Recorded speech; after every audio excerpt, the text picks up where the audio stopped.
Според проучване на Българската търговско-промишлена палата, над 70% от работодателите не одобряват вдигането на минималните осигурителни прагове и минималната работна заплата. Увеличението им не е свързано с повишаване на производителността на труда. Няма подобряване на квалификацията на най-ниско платените работници, за да им се вдигне заплатата.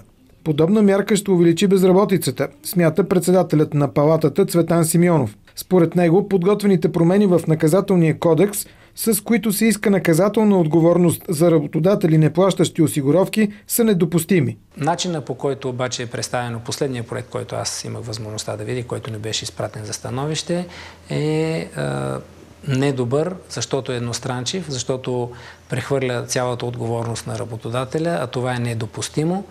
Най-малкото по проста причина, че в едно брилянтно предприятие могат да се намерят двама недоброжелателни работници, недоволни от нещо. При един елементарен сговор, тяхният работодател може да отиде и в затвора при формулировките, които в момента са представени. Не се ли предвиди реципрочна отговорност и за работниците, ние поставяме всеки един работодател в България в ролята на заложник.